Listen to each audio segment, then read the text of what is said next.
Hello everyone, so nice to have you at this time. I just want to take you through the correction of the previous work that we learned last time. There are a few numbers, and here I just feel like taking you through what I have and you compare with what you have. Instructions say, use the correct form of the words in brackets to complete the sentences below.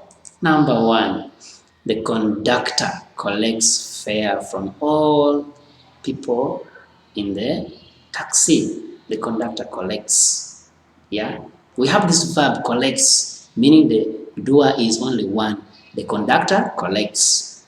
The conductors collect. So this one is to be singular form of the word. So we have it as the conductor collects fare from all people in the taxi, from the word conductor. Number two, the taxi driver picked up 5 fares at the station. These are people who are traveling. Like I've said, the taxi drivers picked up 5 fares, plural form of those, like we discussed last time. Then number 3 says, before the conductress asked for money, she informed the passengers to fasten their seatbelts. Look at the word she, meaning we want the word conductor for the female form. Like we have conductor refers to a male person, then what about a female? Conductress. So we shall say, before the conductress asked for money, she informed the passengers to fasten their seat belts. Time will come, we shall know about this word seat belts and so on and so forth. Dear friends, let's look at the next number. Next number says, Jane and James received their tickets to the show 2 days ago. Tickets. Why? We have Jane and James, meaning they were given different tickets. So we need a plural form of the word ticket for that case. Number next says, I go to bed early if I am traveling the next day. Traveling. Look at the spelling of traveling. This is everyday times. Yeah, if I'm traveling the next day. Number 6 says, the fare for the bus from Kampala to Lira is 45,000 shillings. What is it? Fare. What are we referring to? Money. How much is it? 45. Yeah, hope you have got that as well, dear friends. And that marked the end of the corrections to the few numbers we were given. At this time, I feel good to take you to the next lesson. And what is it? We still want to know more about words used by travelers. Yes, like I've said, let us get to know more about the words commonly used by travelers. Yes, and one of them is arrive. Yes, what does it refer to? The word arrive refers to reach a place. It means to reach a place. You can say, I have arrived. I have arrived. Then it's important for us to know these other words attached to the word arrive. Remember, if you are like at the gate here, you can say, I arrived at the gate early in the morning. I arrived at the gate early in the morning. Then remember, we also arrive at places like church. We can arrive at church. We can also arrive in. We can also arrive in, especially if we are referring to a bigger place like Uganda. You can say, I arrived in Uganda at night. I arrived in Uganda. To a bigger place, we use in, and to a smaller place, we use the word at. And remember, home. When you arrive home, we don't use any preposition. Just say, I arrived home late last night. I arrived home. I arrived at the gate. I arrived at the church. I arrived in Uganda. I arrived in Mukono. Yes, I arrived in the village. Yes, a bigger place. But in a specific place, we use at. Apart from home, short form of the word arrive, it's ARR and a dot. That's a short form of the word arrive. Remember, ABBR and a dot stands for abbreviation. Which abbreviation? For the word arrive. Dear friends, I hope you are learning. And if you are learning, let's continue to the next step. We want to know the word arrive. Like I've said, we arrive in a place and we arrive at a place, especially in a bigger place like Uganda, village, city, yes, in Mukono, yes, in Chalewajala, yes, then at the trading center, yeah. So we also say arrive for the case of the verb. We can change to like arrive. You can say she will arrive soon. She arrives late every day from the market, especially. She arrives every day tense. She arrived late last week, past tense. She has arrived. Wow, here she comes. She has arrived, present perfect tense. Then she had arrived, far past. She had arrived. Let's learn to use these verbs and let's know how they change. Then the abstract noun of the word arrive is arrival. You can say, wow, it is arrival time. I can see the visitors arriving now. It's arrival time. The word arrival is an abstract noun of the word arrive. What is abstract? A name of that thing which exists but we cannot interact with physically. Like I can say a phone. I can interact with the phone. I can say mouse. Yes, I can interact with it. The mouse, here it is. I can touch. Yes, I can touch. It means I can touch. But there are things that exist. We don't touch. We cannot interact with physically. We call them abstract noun. So arrival is one of them. Then the opposite of the word arrive is depart. The opposite of the word arrive is depart. Then the opposite of arrival is departure. It is important you need to know this. You should know this properly. Their spellings and when to use them. Dear friends, the abbreviation for the word departure is D-E-P and a dot. And they are small letters. Dear friends, when you meet it anywhere, that is for departure.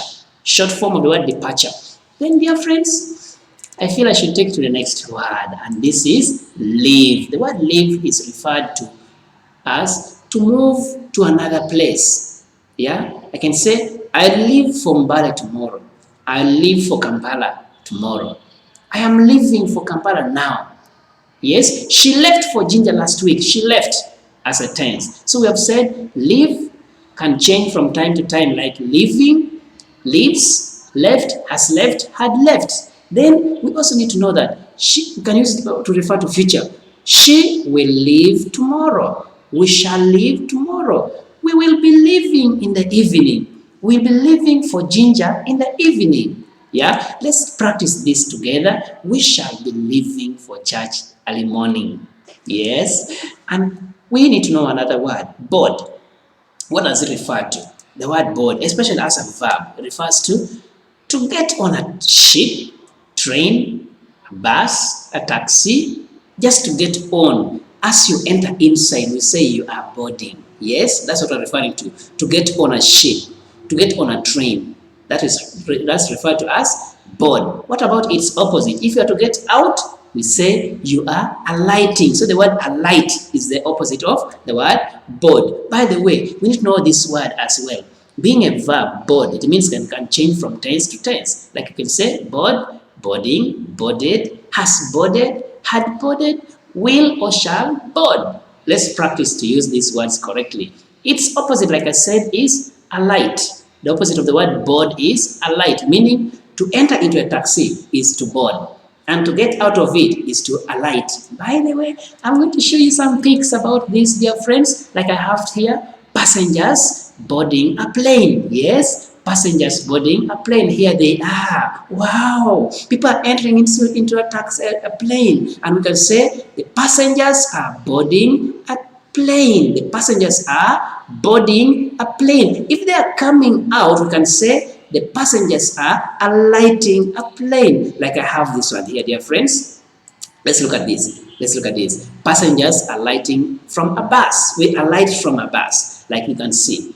Yes, you can see a person getting out of the bus. To get out is what we're referring to as alighting. So the word alight means to get out. It's the opposite of board. I'm believing you've learned today properly. And dear friends, I want to look at the word seat. In terms of travelers, seat refers to a place to sit in, especially in a moving material like a bus. Inside we have a seat. So those chairs are what we refer to as seats. Dear friends, we have the word seats being a noun, so it has its plural form as seats. Only when we say a seat, I can say, get a seat. It means get seated.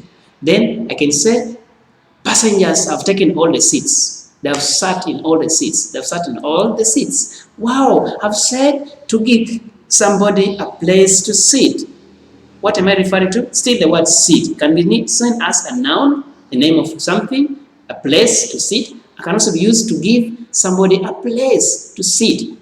Meaning, sit can also be used as a verb. I can say, wow, let's let me sit that visitor here.